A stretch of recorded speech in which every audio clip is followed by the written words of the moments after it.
G Telugu serial ఫ్యాన్స్కి అయితే bad news అనే చెప్పుకోవచ్చు. శనివారం కూడా సీరియల్స్ అయితే సెలవు ప్రకటించారు అనేసి అయితే మనకైతే తెలుస్తుంది. అసలు ఎందుకు ప్రకటించారు ఏమనేసి మీకైతే ఒక క్లారిటీగా అయితే ఈ వీడియోలో అయితే డిస్కషన్ చేద్దాం.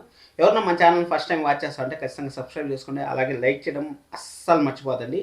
అలాగే కామెంట్ చేయడం అస్సలు మర్చిపోదండి. మీ ఫేవరెట్ కపుల్స్ అలాగే మీ favourite serial already favourite couples సంబంధించిన వీడియో అయితే మన ఛానల్లో అయితే ఫుల్ ట్రెండింగ్ అయితే అవుతుంది. ఆల్రెడీ మీ ఫోటోలు మీ కామెంట్స్ని అక్కడ డిస్ప్లే చేశాను. ఖచ్చితంగా ఎవరిని వాచ్ చేయకుండా ఉంటే వాచ్ చేయండి. అలాగే మీ ఫేవరెట్ సీరియల్ ఏదో కామెంట్ చేయండి. అది నెక్స్ట్ వీడియో అయితే మనకు వస్తుందని మీ అందరికి చెప్పాను. ఈ సీరియల్లో కూడా మీరు కామెంట్ చేయండి. అలాగే కొత్త సీరియల్ మనకు వేరే ఛానల్లో అయితే కొత్త సీరియల్ మనకు నెక్స్ట్ మండే నుంచి అయితే రాబోతుంది. మన జీ తెలుగులో కూడా కొత్త ప్రోమో ఎప్పుడు వస్తుందో అని మనం వర్క్ క్లాస్ అన్నాం కదా, సంక్రాంతికి రావచ్చు అని నేనైతే ఎక్స్పెక్ట్ చేస్తాను. చూద్దాం, ఒకవేళ వస్తే మనకు కూడా మంచి ఉత్సాహం ఊపు వస్తుంది కదా. ఉత్సాహం ఊపు వస్తే మనకు కూడా మంచిదే కదా. ఇక్కడ మనకు ఆనవాయితీ ప్రకారం 2025 సంవత్సరంలో మనకు ఆదివారం సీరియల్స్ టెలికాస్ట్ చేసి మనకు కన్ఫ్యూజన్ అయితే క్రియేట్ చేస్తారు. అంటే ఆదివారం సీరియల్ రావాలా, చూడాలా, ఈ వారం వస్తాయా రావా అన్నట్టయితే మనకైతే ఫుల్ కన్ఫ్యూజన్ అయితే క్రియేట్ అయింది కదా. ఆ కన్ఫ్యూజన్ ఫుల్ స్టాప్ పెడతా 2026 నుంచి ఆదివారంలో సీరియల్ అయితే వేయకూడదు అనేసి అయితే డిసైడ్ అయ్యారు అనేసి అయితే మనకు తెలుస్తుంది. కానీ ఇక్కడ శనివారం కూడా సీరియల్ వేయకూడదు అనేసి డిసైడ్ అవ్వడం మాత్రం కొంచెం డిసప్పాయింట్ చేసిన విషయమే. కానీ ఆఫ్టర్నూన్ సీరియల్స్ అన్ని సీరియల్స్ బాగా పుంజుకుంటా ఉన్నాయి కాబట్టి ఆఫ్టర్నూన్ సీరియల్స్కి ఎలాంటి డోకా లేకుండా ప్రతి శనివారం అయితే ఆఫ్టర్నూన్ సీరియల్స్ అయితే వస్తాయి. ఆదివారం మాత్రం ఆఫ్టర్నూన్ సీరియల్స్ రావు, మీ అందరికి తెలిసిన విషయమే.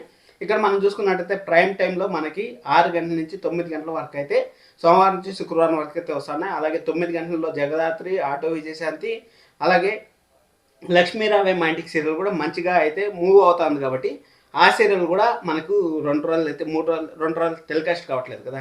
కానీ 24వ తేదీ శనివారం మనకైతే కాంతార సినిమా శనివారం 6 గంటలకైతే ప్లే చేస్తూ ఉంటారు కాబట్టి శనివారం కూడా ఆ రోజు మాత్రమే సీరియల్ అయితే ప్రైమ్ టైం సీరియల్ అయితే ఉండబోవు అనేసి తెలుస్తుంది. ఆ సీరియల్స్ని మనకు ఆదివారం టెలికాస్ట్ చేసే ఛాన్స్ అయితే వెరీ హైగా ఉంటుంది. ఇక్కడ ఎందుకు ఇంత ముందుగానే డేట్ అనౌన్స్ చేశారు? ఇంకా 14 రోజులు ఉంది కదా, ఎందుకు ఇంత తొందరగా అనౌన్స్ చేశారని మీకు డౌట్ రావచ్చు. ఎడిటర్స్ అలాగే స్క్రీన్ ప్లే చేసేవాళ్ళు అలాగే డైరెక్టర్స్ ఎక్కడ స్టాప్ చేయాలో తెలియట్లేదు వాళ్ళకి. అంటే ఒక సీరియల్ని ఒక ట్విస్ట్ పెట్టి ఆపాలంటే ఏదో ఒకటి వాళ్ళు డెవలప్ చేసుకుంటా కొంచెం అల్లుకుంటా వస్తేనే కదా కరెక్ట్. ట్విస్ట్ దగ్గర ఆపితే సోమవారం ఎపిసోడ్ కోసం ఈగర్లీ వెయిట్ చేస్తాం. ఆ ఎపిసోడ్ కోసం మిస్ అవుతూ ఉంటారు జనాలు అనేసి కంప్లైంట్లు ఎక్కువ పోయినాయంట. అందుకోసం అనేసి 14 రోజుల ముందే మీ షూటింగ్లు ఏమైనా ఉంటే చూసుకోండి, జాగ్రత్తగా ఉండండి, మీ సీరియల్ని నెంబర్ 1 పొజిషన్కి రావాలి అనేసి వాళ్ళైతే గట్టిగా ప్రయత్నాలు అయితే చేస్తూ ఉంటారంట. ఎందుకంటే సీరియల్ ఎంత పాత్ర అయితే వహిస్తాయో సినిమాలు కూడా అంతే పాత్ర వహిస్తాయి కాబట్టి ఇక్కడ ఆదివారం వేస్తే చాలా ప్రాబ్లం అవుతుందని. మనకు 24వ తేదీ వేయడానికి గల కారణం కూడా సంక్రాంతికి అందరూ ఫెస్టివల్ మోడ్లో ఉంటారు, ఎవరు చూడరు, అనుకున్న టీఆర్పీ రాదు, కొత్త సినిమాలు కూడా ఓపెన్ అండ్ రిలీజ్ అవుతున్నాయి. అది అయిపోయిన తర్వాత ఆదివారం వేస్తే ట్రావెలింగ్ టైం కాబట్టి ఆ టైం బాగుండదు అనేసి నెక్స్ట్ వీక్ అయితే వేస్తూ ఉంటారని మనకైతే తెలుస్తుంది. సూపర్, అసలు నాకైతే మంచి డెసిషన్ అనే అనిపించింది. శనివారం సీరియల్స్ కూడా రాకపోతే మీకు ఎలా అనిపిస్తుందో కింద కామెంట్ చేయండి. లైక్ చేయడం అసలు మర్చిపోతండి, సబ్స్క్రైబ్ చేసుకోవడం కూడా అసలు మర్చిపోతాను. Thank you so much, love you all.